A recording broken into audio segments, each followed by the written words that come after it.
கௌரவ எம்பிஆர் சின்னாவுடைய ஆதரவாளர்கள் அவங்களே நம்மளுடைய யூடியூப் வீடியோக்களில் வந்து சில திருத்தங்களை முன்வைச்சாங்க. நீங்கள் அப்படி பண்ணுங்கள் இப்படி பண்ணுங்கள் திருத்திக் கொள்ளுங்கள் தமிழ்நூலை மாற்றுங்கன்னு சொல்லி நாம் தமிழர் கட்சி இதுவரைக்கும் மக்கள் பிரச்சனை பேசிக்கிறீங்களா? அவங்களோட தொகுதி சார்ந்து இல்லை. ஒரு கட்சி ஆட்சி அதிகாரத்துக்கு வரணும்னு நினைச்சாங்கன்னு சொன்னால் மனசார எந்த கட்சி ஆட்சி அதிகாரத்தில் இருக்கோ அந்த கட்சிக்கு எதிராக தான் பிரச்சாரம் பண்ணுவாங்க. அதுதான் யதார்த்த அரசியல். நடிகர் அரசியலுக்கு வரக்கூடாது எவன் தான் சொன்னது?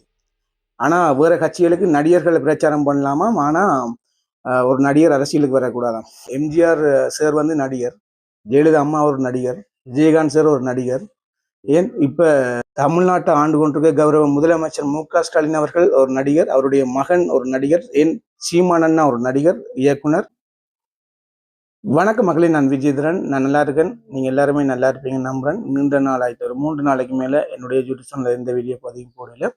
நம்ம வந்து இனி வீடியோ பதிவு செய்வோமான்ற அளவுக்கு யோசிக்க வேண்டிய ஒரு நிலைக்கு தள்ளப்பட்டிருக்கேன்.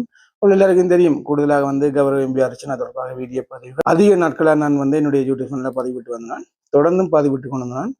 நிச்சயமாக ஒரு சமகாலத்தில் வந்து கௌரவ எம்பிஆர் அர்ச்சனாவுடைய ஆதரவாளர்கள் அவங்களே நம்மளுடைய யூடியூப் வீடியோக்களில் வந்து சில திருத்தங்களை முன்வைச்சாங்க. நீங்கள் அப்படி பண்ணுங்க இப்படி பண்ணுங்க திருத்திக் கொள்ளுங்க தமிழ்நூலை மாற்றுங்கன்னு சொல்லி எல்லாத்தையும் யோசிக்கும் பொழுது ஒரு வெறுப்பின் உச்சத்துக்கே போயாச்சு. நம்ம இன்னும் யூடியூப் சேனல் செய்யாமே விட்டுருவோம். கௌரவ எம்பிஆர் அர்ச்சனா தொடர்பாக வீடியோ பதிவு போட்டால் ஒரு தரப்பு வந்து எந்த நேரமும் வந்து வம்பெடுத்தபடி ஒன்றுமே செய்யலாகட்டும். சரி, ஓகே. நான் ஒரு யூடியூபராக என்னுடைய பயணத்தை தொடங்கும் பொழுது வந்து என்னுடைய யூடியூப் கண்டென்ட் எல்லாமே தளபதி விஜயண்ணா, நடிகர் தளபதி விஜயண்ணா தொடர்பாக தான் இருக்கு. அப்போ நான் ஆரம்பத்தில் நடிகர் தளபதி விஜயண்ணா தொடர்பாகவும் அது மட்டும் இல்லாமல் சினிமா செய்திகள் சம்பந்தமாக தான் அதிகமான விடயங்கள் பேசி வந்தேன். யுத்தத்துக்கு பிறகு 2 வருடமாக தான் வந்து இலங்கை அரசியல் பேசுறதுக்கான ஒரு துணிச்சலை உருவாக்கினவர் கௌரவ எம்பிஆர் அர்ச்சனா அவர்கள். அதுக்கு என்றைக்குமே நன்றிகளோட இருக்கிறேன் நான். ஏன்னு சொன்னா, நம்ம வந்து இலங்கை அரசியல் பேசலாமா, நமக்கு அது உரிமை இருக்கா, நமக்கு அதுக்கான பாதுகாப்பு இருக்கான்னு எல்லாமே நம்ம யோசிச்சிருக்கோம். அதே உண்மைதான், அதுல எந்த மாற்றிக்கிறதும் கிடையாது. அப்ப நான் வந்து என்ன சொல்றது, இப்ப கௌரவ எம்பிஆர் அர்ச்சனா தொடர்பாக பேசினா எல்லா பக்கத்தாலையும் கௌரவ எம்பிஆர் அர்ச்சனா அவர்களுடைய ஆதரவாளர்கள் மட்டுமில்லை, கௌரவ எம்பிஆர் அர்ச்சனா அவர்களை பிடிக்காதவர்களும் வந்து தொடர்ந்து இப்ப கௌரவ எம்பிஆர் அர்ச்சனா தொடர்பாக வீடியோ பதிவு போட்டா நம்மளை வந்து என்ன சொல்றது, பம்புழுக்கிறது, மிரட்டுறது எல்லாமே செய்து வராங்க. அப்போ ஓகேன்ட்டு நம்ம வந்து மற்ற சேனல்ல நம்மளுடைய விஜய் ரிப்போர்ட் யூடியூப் சேனல் உங்களுக்கு எல்லாருக்கும் தெரியும், அது சினிமா தொடர்பாக இப்ப என்ன சொல்றது, நாம நேசிச்ச ஒரு நடிகர் வந்து அரசியலுக்கு வந்திருக்காரு. அப்ப அவர் சம்பந்தமான வீடியோ பதிவுகள் இந்திய தமிழ்நாடு அரசியல் தொடர்பாக வந்து தொடர்ந்து பேசி வரோம். ஆனா பேசி வந்தா முக்கியமான விடயம் இதுதான், நான் பேசி வந்தா மிரட்டல். இப்ப நீங்க என்ன போன் பண்ணி மிரட்டுறதுக்காக இந்த பயோல வந்து இந்த போன் நம்பர் ஆட் பண்ணுங்க, தெளிவா ஒன்று புரிஞ்சு கொள்ளணும். என்ன நேசிக்கிறவர்கள் என்ன தொடர்பு கொள்ளணும்டா மாத்திரம்தான் அந்த போன் நம்பர் வந்து ஆட் பண்ணப்பட்டிருக்கு. இப்ப நீங்க என்ன மிரட்டுறதுக்கோ இல்ல என்ன வந்து நீங்க கேவலமா பேசுறதுக்கோ நான் போன் நம்பர் வந்து பயோல ஆட் பண்ணல. புரியுதா? ஒரு அரசியல் சார்ந்து ஒரு கருத்து வச்சா ஒரு அரசியல் சார்ந்து எதிர்கருத்து வைக்கிற தப்பு கிடையாது. புரியுதா? தளபதி விஜயண்ணா தொடர்பாக அரசியல் என்னுடைய நிலைப்பாடு வந்து எல்லாருக்குமே ஓப்பனாவே தெரியும். நான் அதுல மாற்றிக்கிறதே கிடையாது. என்னுடைய கருத்து இதுதான். தளபதி விஜயண்ணாவுடைய அரசியல் நிலைப்பாடு தொடர்பாக நான் ஆரம்பத்திலே சொல்லிட்டேன், தெளிவா சொல்லிட்டேன். என்னுடைய நிலைப்பாடு இதுதான். அரசியலுக்கு வந்த அப்புறம் தளபதி விஜயண்ணா தொடர்பாக என்னுடைய நிலைப்பாடு தெளிவா சொல்லிட்டேன். அது திருப்பி சொல்ல வேண்டிய அவசியம் இல்லை. தமிழக வெற்றி கழகத்தின் தலைவர் தளபதி விஜயண்ணாவுக்கு ஆதரவாக ஒரு வீடியோ பதிவு போட்டா என்னுடைய எஃபியில் இருக்கிற போன் நம்பரை எடுத்துக்கொண்டு வந்து என்ன மிரட்டுறாங்க ஆரண்டு பாத்தீங்கன்னு சொன்னா, நாம் தமிழர் கட்சியின் விசுவாசிகள், இலங்கையில் இருக்கிற விசுவாசிகள் என்ன மிரட்டுறாங்க. நான் திருப்பி சொல்றேன், நீங்க ஒரு கட்சியை நேசிக்கிறீங்க, நான் ஒரு கட்சியை நேசிக்கிறேன். எனக்கு ஒரு கட்சியை நேசிக்கிறதுக்கான முழு அதிகாரம் இருக்கு. நாகரிகம் இல்லாம நான் இன்னொரு கட்சியை விமர்சிச்சதே கிடையாது. தெளிவா ஒன்று புரிஞ்சுக்கணும். ஒரு தனி மனிதனை கூட நான் கேவலமா பேசினது கிடையாது. அதோட எனக்கு பிடிச்சவர்களை நான் உயர்த்தி பேசியிருக்கேன். அது என்னுடைய உரிமை. இப்ப உங்களுக்கு ஒரு கட்சியை பிடிக்குது, ஒரு தனிநபரை பிடிக்குது, அதுக்காக நீங்கள் போராடுறீங்க, உரிமைக்காக நீங்க குரல் கொடுக்குறீங்க. அதெல்லாத்தையும் நாங்க இன்றைக்குமே உங்களை நாங்கள் இழிவுபடுத்தலை. அது உங்க சுதந்திரம், அது உங்களுடைய உரிமை, உங்களுடைய விருப்பு வெறுப்பு. அதே போலதான் என்னுடைய விருப்பு வெறுப்பு. எனக்கு தளபதி விஜயண்ணா பிடிக்கும், நான் இப்போ தளபதி விஜயண்ணாக்கு ஆதரவாக நான் சில பதிவுகள் போடுறேன். குடிக்காடி தட்டிட்டு போகணும். அதை மீறி என்ன தற்கொலைன்னா நீங்க அதை விட மோசமான தற்கொலைன்னு நான் சொல்லுவேன்.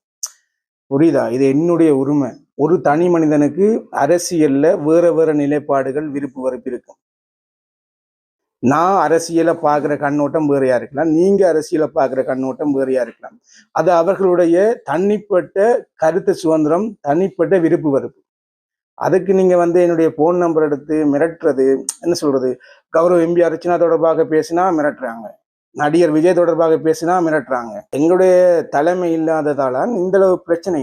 இப்போ ஒரு தலைமை இருந்தா நம்ம வந்து எந்த ரீசனையும் ஒரு தலைமைக்கு சொல்லிக் கொள்ளலாம். ஆனா இப்ப தமிழர்களுக்கு வந்து 10 தலைமை. எந்த தலைமைக்கு பதில் சொல்றதே முடியல. புரியுதா? எங்களுக்கு ஒரே ஒரு தலைமை தான். அதை தாண்டி நாங்க யாரையுமே யோசிச்சு பார்க்க மாட்டோம். அதை நீங்க எல்லாருமே தெளிவா புரிஞ்சுக்கொள்ளுங்க. நான் வந்து விஜயன் நான் பிடிக்குது, அதனால ஒரு வீடியோ பதிவு போடுறேன். நீங்க என்னுடைய போன் நம்பர் எடுத்து மிரட்டுறீங்க. புரியல எனக்கு. அப்ப நீங்க இன்னொரு கட்சிக்கு ஆதரவா நின்று கொண்டு தான் என்ன மிரட்டுறீங்க. அப்ப நான் வந்து சொல்றேன், நான் உங்களுக்கு நீங்க இந்த கட்சிக்கு ஆதரவா பேசாதுங்கன்னு சொல்றேன். இன்னொருத்தருடைய கருத்துல வந்து என்றைக்குமே யாருமே தலையிடக்கூடாது. நாகரிகமான கருத்துல. இங்க ஒவ்வொரு ஆட்களும் ஒவ்வொரு கட்சியை சார்ந்தவர்களா இருப்பாங்க, ஒவ்வொரு ஆட்களும் ஒரு தர பிடிச்சவங்களா இருப்பாங்க. அது அவங்க விருப்பம். புரியுதா? அவங்க ஒரு என்ன சொல்ற, ஒரு தொகுதிக்குள்ளேயே கிட்டத்தட்ட 5 வேட்பாளர் நிற்பாங்க. அந்த 5 வேட்பாளருக்குமே ஓட்டு விழும். அப்ப யோசிச்சு பாருங்க, ஒரு தொகுதிக்குள்ளேயே எத்தனை வேற்றுமையோட இருப்பாங்கன்னு. புரியுதா? விருப்பு வெறுப்போட இருப்பாங்கன்னு சொல்லி. அது அவங்க அரசியல் நிலைப்பாடுங்க. நீங்க ஒவ்வொரு வீடியோக்கும் வந்து மிரட்டுற வேலை பார்த்தீங்கன்னு சொன்னா, அந்த போன் நம்பரோட போலீஸ் நிலையத்துல வந்து வழக்கு பதிவு செய்யப்படும், இல்ல புகார் அளிக்கப்படும். தெளிவா ஒன்று புரிஞ்சுக்கணும். இனி எனக்கு போன் பண்ற அனைவருடைய போன் நம்பரும் வந்து போலீஸ் நிலையத்துல நான் கொடுத்து புகார் அளிப்பேன். நீங்க சில வேளையில வந்து கைது செய்யப்படலாம், இல்லைன்னு சொன்னா விசாரணைக்கு அழைக்கப்படலாம். தயவு செய்து இது அரசியல் ரீதியான கருத்துக்களை அரசியல் ரீதியா அணுகுங்க, நாகரிகமான முறையில அணுகுங்க. இது ஒரு அரசியல் விடயமான பேச்சுன்னு சொல்லிட்டு போயிடணும். இப்ப அப்படித்தானே எல்லாருமே அரசியல் கருத்துக்கள் வைக்கிறாங்க. உடனடியா போன் எடுத்து எங்களை மிரட்டுற வேலையெல்லாம் வச்சுக்காங்க. கௌரவ எம்பி அர்ச்சனா சம்பந்தமா பேசினா தவறு, நடிகர் விஜய் சம்பந்தமா பேசினா தவறு. புரியல, என்னதான் பேசணும்னு நீங்க தான் தலைப்பு தருவீங்களா? நான் ஒன்று யூடியூப் சேனல்ல விட்டு தான் போக முடியும். இது எங்களுடைய கருத்து சுதந்திரம். அப்ப நான் யோசிச்சேன், ஏப்பா ஒன்றுமே பேச முடியாத ஒரு சூழல்ல நம்ம இங்க இருக்கிறோம்னு சொன்னா எங்களோட நிலைப்பாடு என்ன? ஒன்று நான் நாம் தமிழர் கட்சியாக்களுடைய ஆதரவாளருக்கு ஒன்று சொல்லிக் கொள்றேன். நான் உங்களுக்கு பயந்து செயற்படலை. நீங்க என்ன இந்த அம்மா உட்பட எத்தனையோ தரம் நாம் தமிழர் கட்சியாக்களுடைய ஆதரவாளர்கள் வந்து இழிவா பேசியிருக்கிறீங்க. நான் அப்பையும் உங்களை நாகரிகமா நான் நேசிக்கிறேன்னு தான் சொல்லிக்கிறேன். இப்பயும் நான் சொல்றேன், நாம் தமிழர் கட்சி எல்லாரையுமே நான் நேசிக்கிறேன்.